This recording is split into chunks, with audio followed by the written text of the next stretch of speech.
আসসালামু আলাইকুম। আমি মোহাম্মদ সামিউল ইসলাম।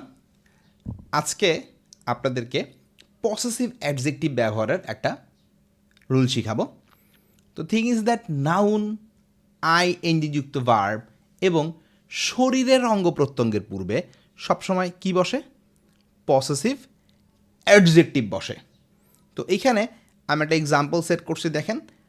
I oblique me oblique my school is closed. এইখানে স্কুলটা কি ছিল? একটা নাউন ছিল না? নাউনের পূর্বে কি বসবে? পসেসিভ অ্যাডজেক্টিভ বসবে। তাহলে মাই হবে এখানে। Then the next one, he oblique him oblique his teaching is poor. এখানে টিচিংটা কি ছিল? একটা আইএনজি যুক্ত ভার্ব, সুতরাং এর আগে কি বসবে? একটা পসেসিভ অ্যাডজেক্টিভ বসবে। His, his teaching is poor. Then the last one and the most important one, he has broken, he oblique him oblique his a oblique the leg. এইখানে দেখেন আমি পসেসিভ মানে আমি pronoun, subjective, objective, possessive adjective plus একটা এ একটা দি use করছি অপশনে আর কি।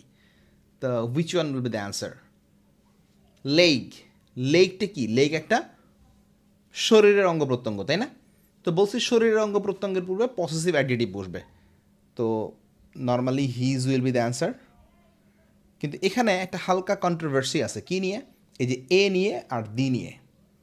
আমরা কি বলতে পারি না হি হ্যাজ ব্রোকেন আ লেগ? না, পারি না। আমরা যখন একজন ব্যক্তির শরীরের অঙ্গ প্রত্যঙ্গ নিয়ে কথা বলবো, তখন এই পসেসিভ অ্যাডজেক্টিভটা ইউজ করতে হয়, আর্টিকেল ইউজ করতে হয় না। এটা অনেক সময় পরীক্ষায় আসে যে which one of the following is the correct sentence. He has broken a leg, he has broken his leg. তো তখন আমরা অনেক সময় হি হ্যাজ ব্রোকেন আ লেগ মাইরা দিতে পারি, কিন্তু মাইরা দেওয়া যাবে না। কী বলতে হবে? He has broken his leg. Thank you.